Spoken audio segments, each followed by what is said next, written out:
Good afternoon, everyone. My name is Vickery Bowles, and I'm the City Librarian here at Toronto Public Library. And I'm thrilled to be welcoming everyone to this special event. We're excited today for an important conversation on libraries, public space, and democratic values. Before we get started, I want to start today's event with our Indigenous Land Acknowledgement Statement, because it's an important reminder that the City of Toronto, including all of our 100 branches of Toronto Public Library, are situated on Indigenous land and dish with one spoon territory. This is the traditional territory of the Haudenosaunee Confederacy, the Wendat, and the Mississaugas of the Credit First Nation. Toronto Public Library gratefully acknowledges these Indigenous nations for their guardianship of this land. We'd also like to remind and reaffirm as Torontonians and Canadians our accountability to these Indigenous nations and to all Indigenous peoples and communities living in Toronto. All those who come to live and to work here are responsible for honoring this treaty in the spirit of peace, friendship, and respect. So I just want to give us a little bit of housekeeping information. The event this afternoon continues the Toronto Public Library's What's at Stake series, and where we ask the question, what's at stake when voices are silenced, civil discourse erodes, and access to information is narrowed. Today's session is about what's at stake when cities undervalue their public spaces. We invite you to challenge your perspectives, but also really to engage in new ideas and learn from each other, but especially join the conversation.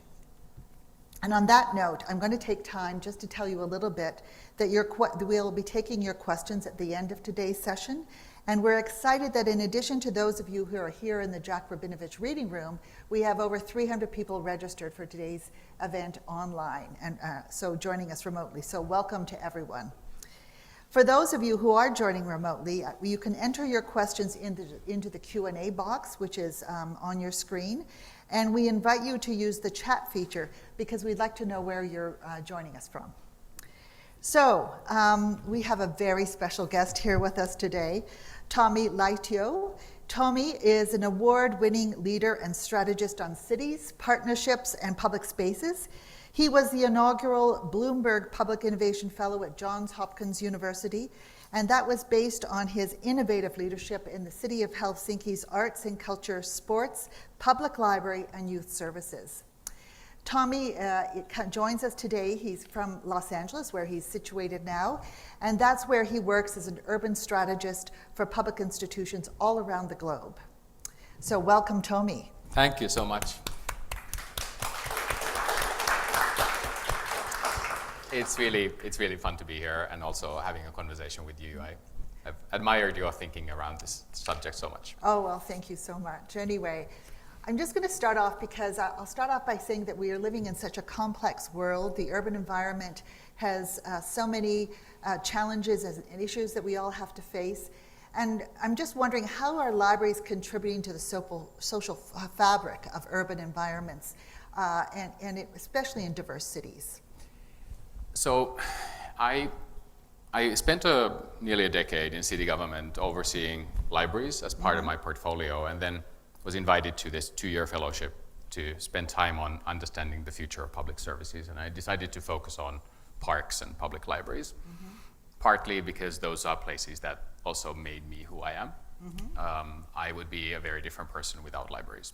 Libraries, when I was starting to come out as a gay man, libraries as a teenager were the place where I was able to explore my identity in a safe way.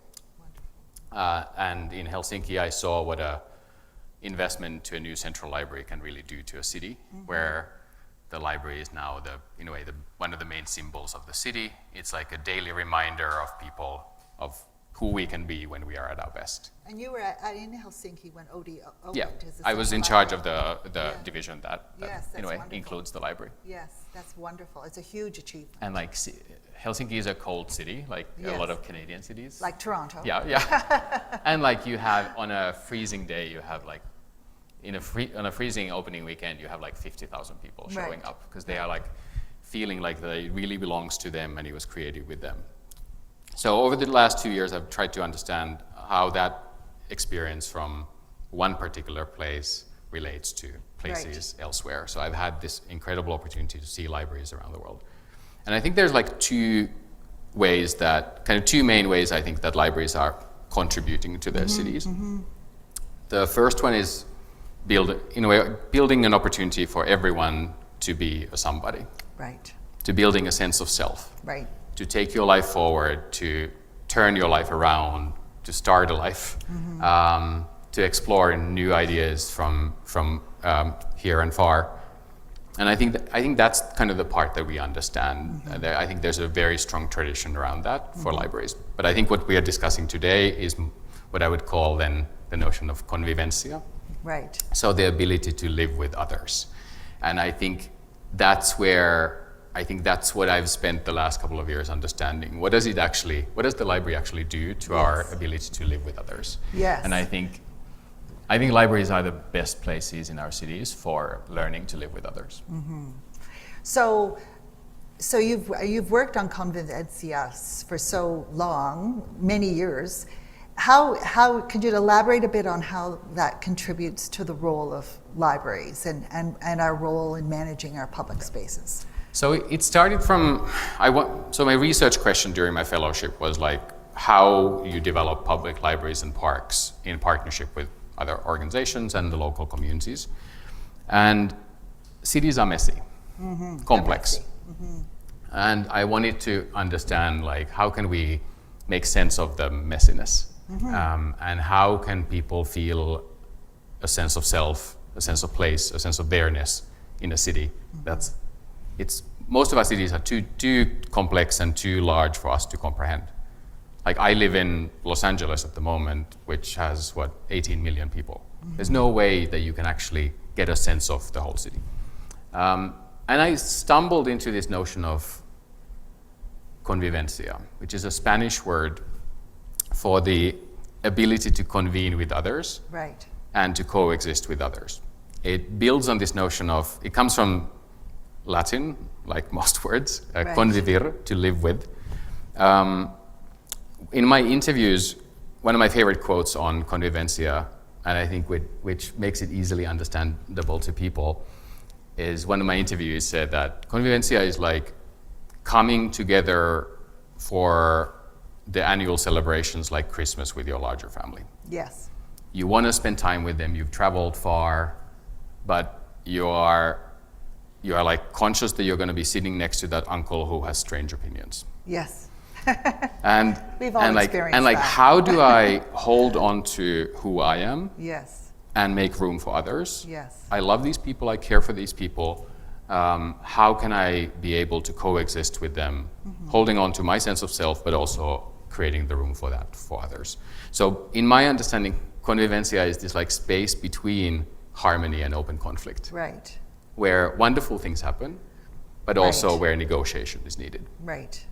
So it's an opportunity to create diverse social experiences in a place where you can navigate it well. It's like a dance with other people. Yes. I think if we are serious about creating spaces for everyone, that is bound to come with a level of friction. Yes. When we are sharing a limited resource like this library, we can't all go into it saying the library has to meet 100% what I want to do exactly the way that I want to do. Right. Because someone might be sitting on my favorite seat. Yes. So how do I negotiate with others? Yes. So that it doesn't turn into a conflict, Right. but where we also recognize constantly that certain people are stronger and have a stronger tradition on reclaiming space. So how do we create space for those who are not traditionally welcome to our spaces, who don't have the confidence to defend their own right to do what they want at the library? So I think in the interviews people describe it as this like kind of dance-like space. Yes. That has friction, but it also has warmth and joy. And I think that's what a library is at its best. There's a need to negotiate with other people, recognize other people. There's this beautiful quote from a US, I was about to say American, but US based.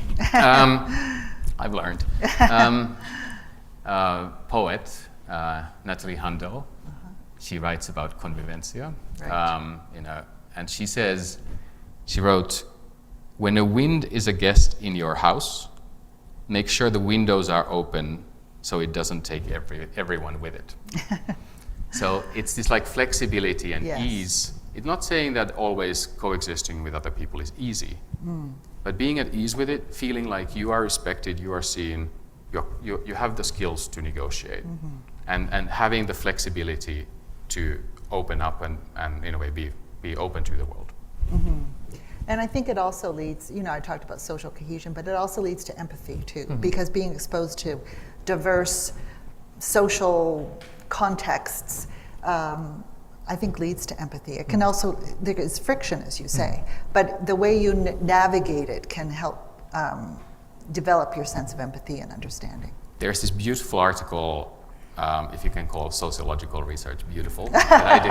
I'm a nerd. And from these British youth researchers or sociologists called Shamsa Sinha and Les Back. And the article is on ethnographic research on multicultural youth in a super diverse city like London, like Toronto. Right. And what are the strategies and skills these teenagers have, who are often marginalized, often othered? How do they make their place in the city? And they identify kind of 5 skills that these young people have, which are attentiveness and curiosity to what happens around you. The second one is the ability to care for the life of the city and to do contributions for the well-being of others, in a way being useful. The third one is worldliness, so understanding that there's a world outside your immediate confines, your identity continues somewhere else.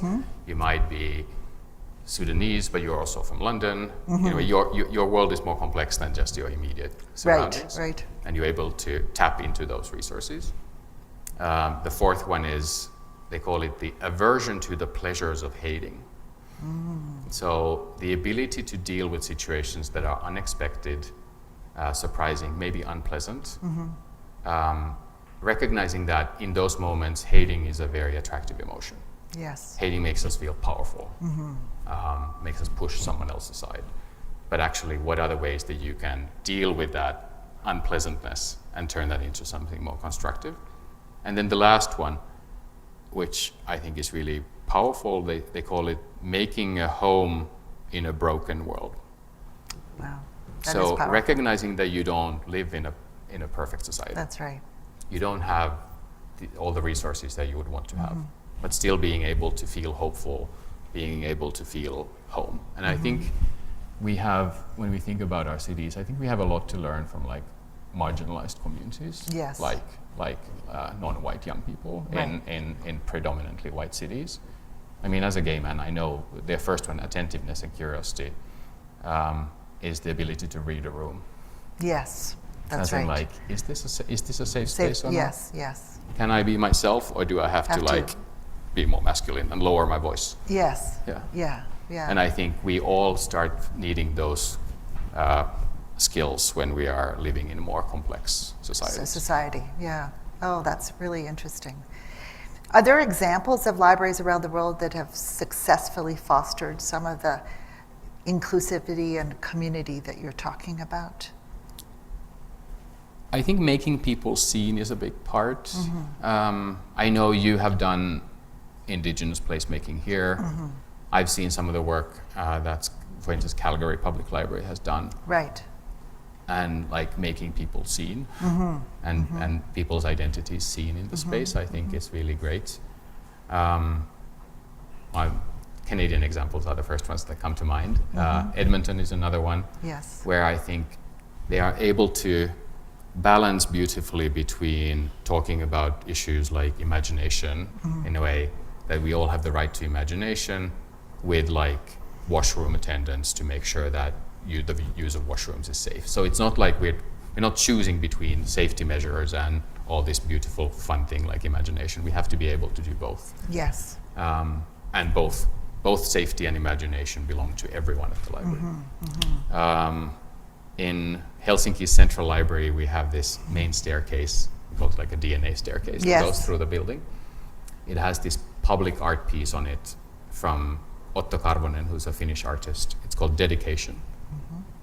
when the library was being built, he asked the public who the library should be dedicated to. And throughout the staircase, you have like more than 300 identities that go through the interesting. staircase, which means there's also things like prejudiced people, Yes. or creeps, or people who've committed suicide, or fairies, or people who believe in fairies, godparents. So it goes like, and his idea is that he curated it with a novelist and a human rights specialist. And the idea is that they go through a range of emotions. Some are funny, some are tragic, Right. some are shameful for people, but that everyone should be able to find at least 2-3 identities. And I've seen so many cases where parents are going through the staircase Looking and for children identities. are asking what that word means. Yes. Isn't that interesting? Yeah. Yeah. And then during my research, I did research in Brazil, in a city called Fortaleza, which is the 5th biggest city in Brazil, on northeast coast, where you have a lot less resources that you have here or we have in Finland, where the libraries in the neighborhoods are built in a way that you've repurposed an abandoned kiosk, and you have 300 children's books in this kiosk that's opened by local volunteers who open it for story time for children. And I think it has, like, in a way, the same values as you have here or in more high resource environments. So I think there's many ways to do this. To foster that Yeah, sense of yeah. community by bringing people together Yeah. and different forums and whatever the opportunity is in the community. And are there, we were talking a little bit earlier too about situations where libraries have gone too far the other way, where they've taken away the warmth and the creativity because they're so focused on safety and security and different things. Do you want to talk a little bit about that too? I want to be mindful that in cities or communities with stark inequalities, Convivencia is more difficult because you're missing the connecting threads Right. between people's lives. Right, When you have only haves and have-nots, right, yeah. when middle classes are disappearing, for instance.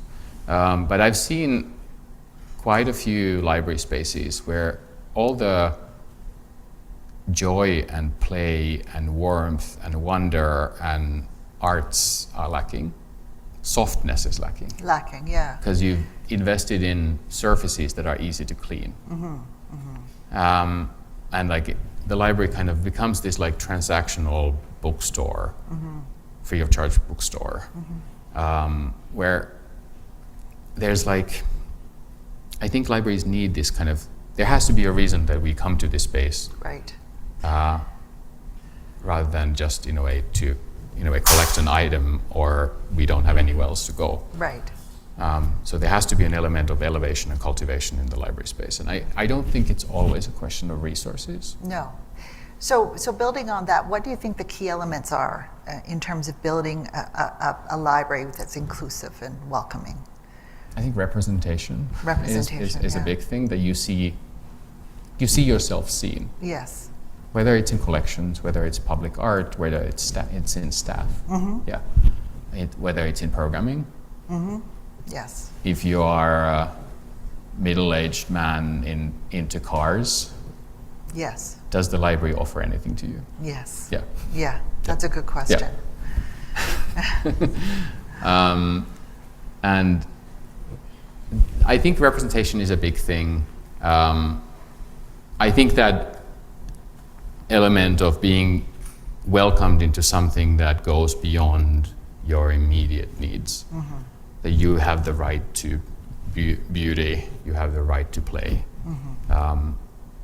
I think we sometimes forget those things in city making.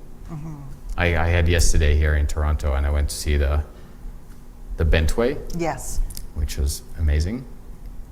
And they've just opened this public art exhibition. It's called Softer City. And they're trying to, in a way, the public art commissions bring softness into this public space. They're all starting Which from is all that. very hard. Yes. Yes. I mean, it's concrete. Underneath the earth. It's Yes. windy and hard. Yes. And you had this incredible piece from this Toronto-based artist whose name I'm lacking from now. Her last name is Nicole. It was called Wind Ensemble, and you have these like wind bags in colorful wind bags connected to these speakers that you can speak to that create this incredible music into this echoey space. You don't quite understand how it works. It's bright and colorful, and you put your head into this cone and you speak into this microphone, and it somehow turns into some beautiful kind of choral music. And it doesn't make sense. No. And that's why it's so wonderful. Yes. Well, I think, you talked about the sense of wonder. I think that is something that's so critical for libraries to embrace and to make sure they make it's part of the space and the experience people have, that sense of wonder. But I think and I went somewhere else, but you asked about inclusivity, how you create inclusivity. Yeah. But I think the other way is that being realistic in how we set expectations for the public space. I think if you look around here, for instance, the library, most people are here to do something on their own, but they want to be in the space with other people. Yes. And actually a really ambitious goal is that we are able to do that without hostility. Yes. Like getting to the level of civility is a really, really good level. And sometimes I think in the current discussion around democracy in public spaces, there's a tendency to say that like our goal would be that everyone gets along and everyone's connected and everyone knows everyone's name. And I don't think that's why we move to cities. No. Yeah. No, that's right. And I think if we get to the level of I'm able to do my stuff alone or with other people, in a space with other people, without hostility, Yes. that's a really ambitious goal. Yes. And then on top of that, we can build communities around affinities and interests and life situations. But sometimes there's, for instance, this language to talking about reaching out to the community, or we talk about the library's users as the community, which I think tampers down all the conflicts that they are between, and conflicting interests that there are between the users of a public space. That's right. Yes. So if we set a goal around getting along and civility, Yeah. then we understand that there's a need to negotiate. So I did Yes. this workshop with Calgary Public Library last year around Convivencia. And there was a branch manager who said that, I used to think that a good day at the library is one where nothing goes wrong. And we haven't had a day like that for years. No. So I find myself asking if we are doing something wrong, if I'm bad at my job, or what's happening, or Right. if I'm in the wrong job. Right. And she was like, this convivencia idea helps in understanding that maybe the fact that there is a bit of need to negotiate Right. is a sign of equity. It is a sign of equity. You're right. It is a sign that we're doing something right. Yes. But to keep it on that level and not go to conflict, I think is the key. Yes. Maintain the civility. Yeah. That's great. So we talked a little bit about staff.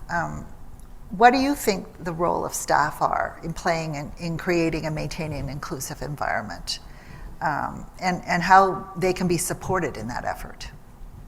One of the things that I learned from one of the previous library directors of Helsinki, Tuula Haavisto, was this like accepting nod of a librarian. That when you come to a library space, everyone doesn't want to have eye contact. No. But just that you see that you're being recognized, that you came in. Yes. You're being seen as a human being. And I think a lot of library staff are really good at that. Yes. Being seen. And I think one of the main promises of staff is that we're gonna defend your rights to self-determination. We're gonna defend your rights to privacy, to safety. But we're also asking you to, in a way, respect the rights of others to that same thing. But I think it's been really hard for a lot of library staff over the last couple of years Yes. due to rising mental health challenges in library spaces, rising substance abuse. And I meet a lot of confused, exhausted staff members. Yeah.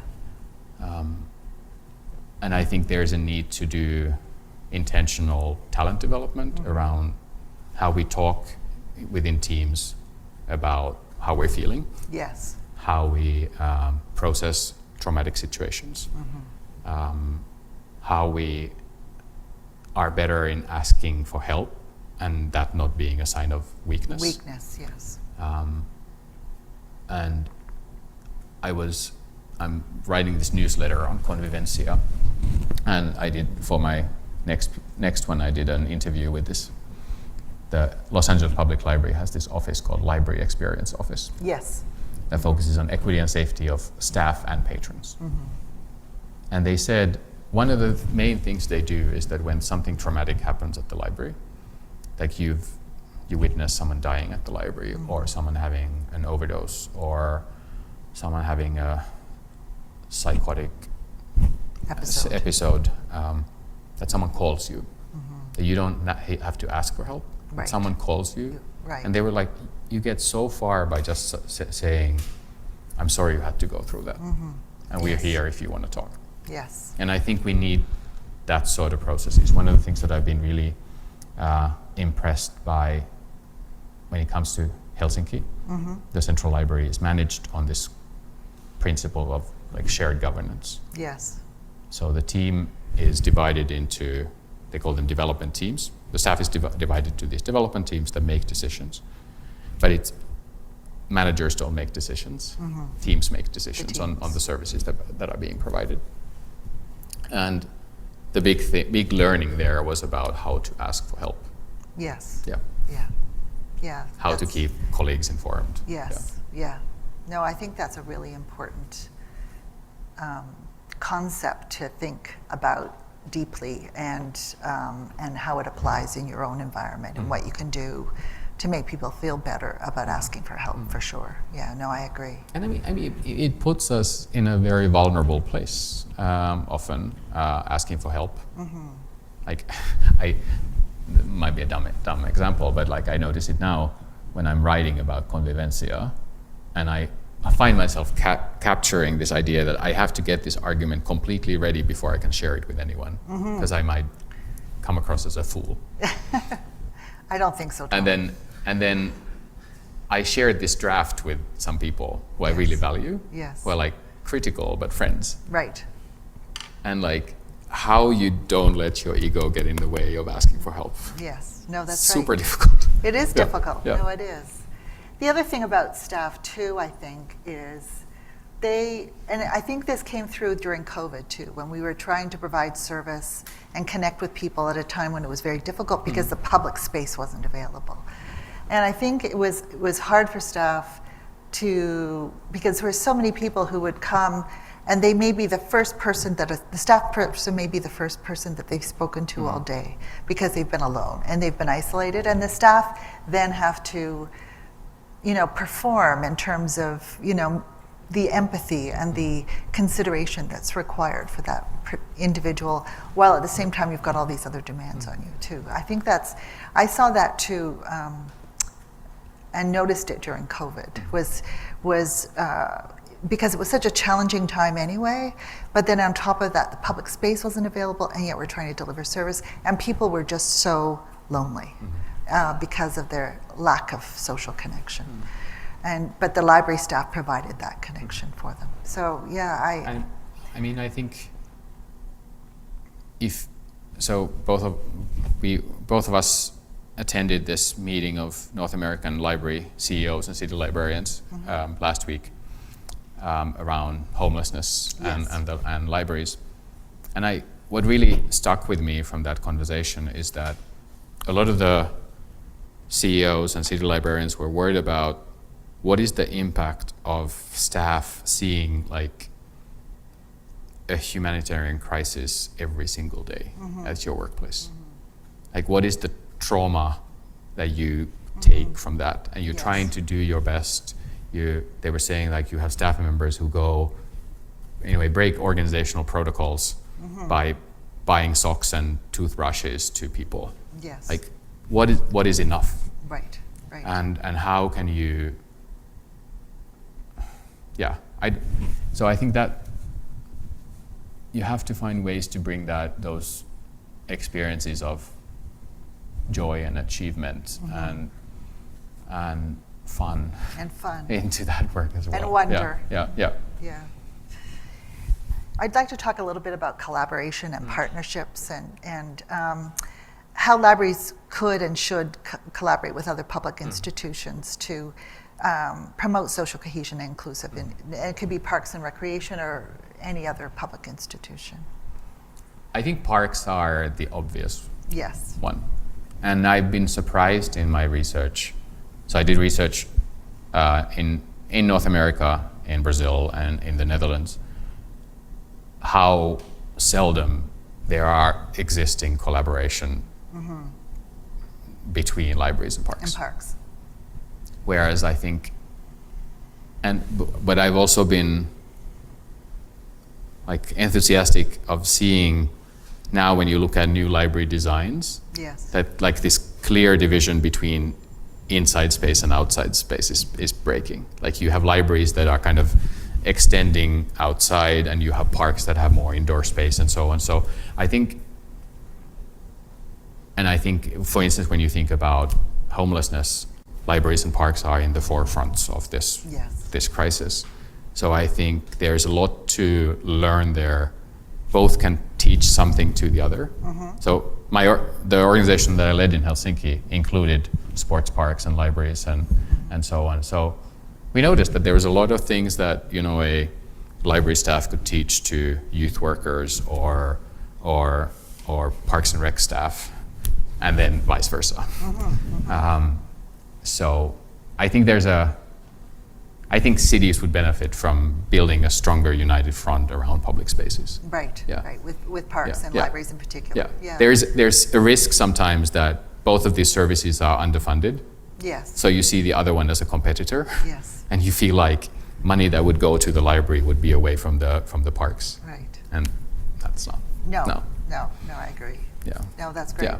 I think my favorite comparison that I used often, it was from a Finnish research, was that you build 500 meters of a motorway but with the same money as you run the symphony orchestra for a year.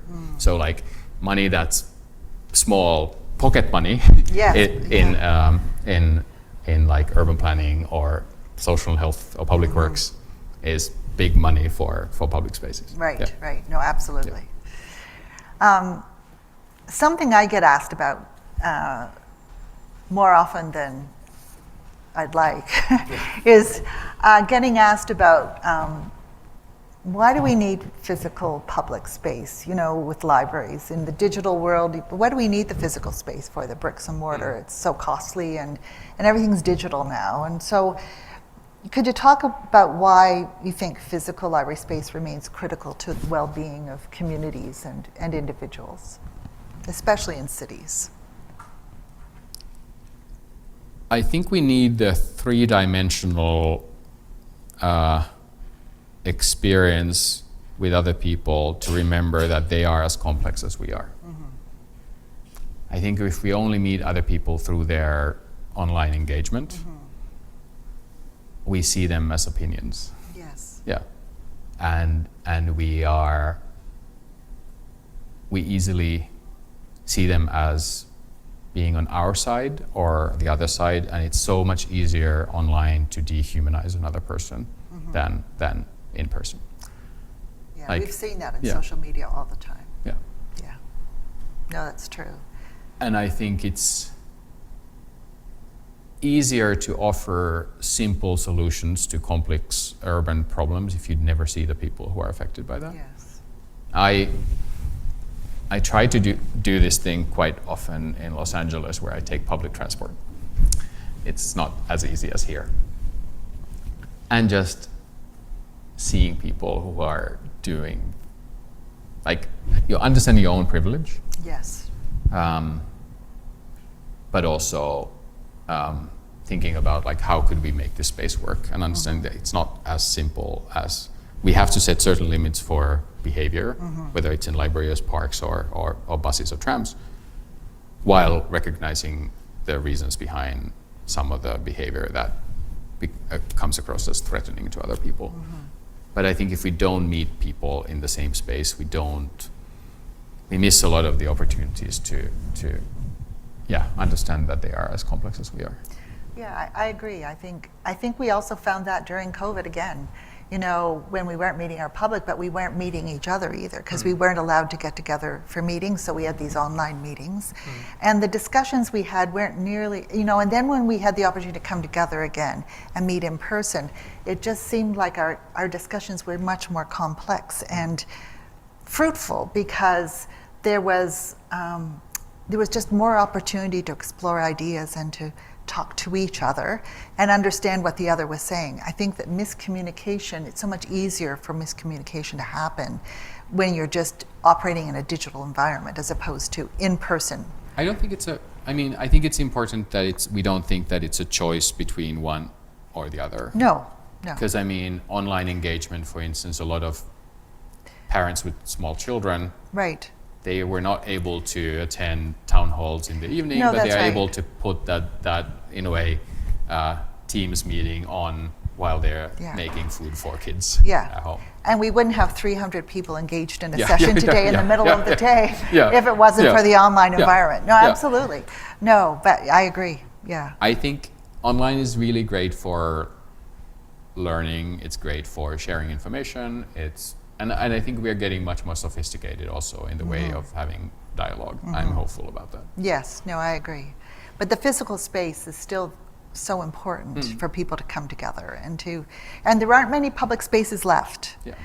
The library is one of the places where you can come and you don't have to buy anything. You walk in, everyone is welcome. They're not judged when they walk into a public library. And you know, we always say about Toronto too is that we're not one institution because we have 100 branches, we're 100 institutions, and we reach and serve people where they live. Yeah. And I think that's another part of that public space is that physical public space is being able to be in communities, be where people are and meet them where they are to serve them, you know, as they are. So, no, I think that the physical space, and I think COVID highlighted the importance of physical public space because all of a sudden it wasn't available. It's also I think public space, being in the same physical space with other people is also a reminder how weird people are. Yeah, that's true. And how odd things people do and how we often don't realize how our behavior comes across to other people and how surprising and funny other people might be. And how different we all are, you know, and to see all those differences. But what's wonderful is to see all those differences come together and, as you say, coexist with friction, of course, but people are able to navigate it. I had this experience yesterday on the Bentway. I went on this guided tour of the public artworks. And I work in this coexistence engagement space, but I'm also one of those people who goes to a theater and is I hope this is not participatory. Yeah, I'm with you. So yesterday they were guiding us through the works, and then at some point there was there's a 5-minute walk to the next piece, so talk to the person next to you and just make a new friend. I know. And then I, in a way, started a conversation. I was okay, I'm going to be a good citizen now. And I asked this young man walking next to me, he was do you know why that flag is half-mast? Yeah. He was oh, I don't know.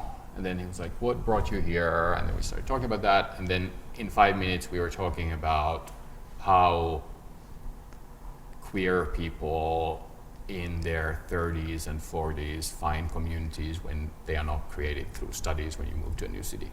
So it was completely serendipitous. Yes. But we were having this extremely meaningful conversation that lasted for a couple of minutes. We got to the piece and then we all continued our way. Yes. So he wasn't also creating lifelong friendship. No. But it was a beautiful moment. It was one of the best moments of my day yesterday. Yeah, that's wonderful. Yeah. That's great. I was oh, I have this really rosy idea of Toronto that it's like this place that where people are at ease with difference. And he was like, oh, as a Southeast Asian man, I might have a different idea. But yeah, exactly. he was like, I don't think we have enough time for that. Yeah. We are already at the piece. Yeah. Oh, that's good. So as someone who studied public space, what do you see as the future of libraries in shaping the social and cultural landscape of cities? I think one of the most exciting projects that I'm following at the moment is in Amsterdam, in the Netherlands. The library system there is called OBA, the Openbaar Bibliotheek Amsterdam. And they had been developing this, it was branded as the Library of the Future, OBA Next, technology, innovation, business collaboration, all that stuff. Building it next to the World Trade Center with like strong corporate partnerships and so on.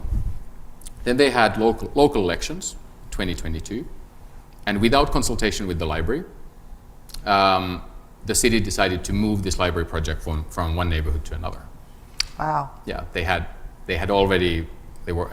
the architectural offices were like finalizing their plans, the top 2 ones and so on. Millions had been invested into it. It was an equity statement, going from a wealthy World Trade business community to an underserved, historically underserved multicultural neighborhood. Historically a place where a lot of people who came from the former Dutch colonies in the Caribbean moved, especially Surinamese. So the library had to like start from scratch, basically. Tell existing partners oh, thank you for a couple of years of collaboration, but this is not going forward. Yes. Going to this neighborhood where actually a lot of the stakeholders were not enthusiastic. They had seen a lot of projects where the city promises something and it's never delivered. They were like, okay, and is this another project where you're going to do posted workshops with us and nothing happens? Right. And they were like, again, they didn't ask us what we want. No. Again, these white people in central administration thought that they knew better what this community needs than the people here. They were like, we are very happy to get a public space, right, but you could have asked us. Yes. So the library needs to go into this situation and be like, how do we handle this? Right. And I think going to Convivencia, here they understood that the friction and maybe untrust, or like people not trusting them, has nothing to do with them. It has to do with the institution that they represent. Right. And they were like, we don't build trust by talking about trust.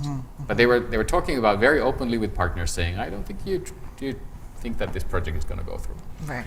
And they started opening these pop-up spaces in the neighborhood, in empty retail spaces, which they then programmed with partners. That was smart. Hiring people from the community, sharing resources with the community, saying we're going to figure out through these pop-up labs how this will function.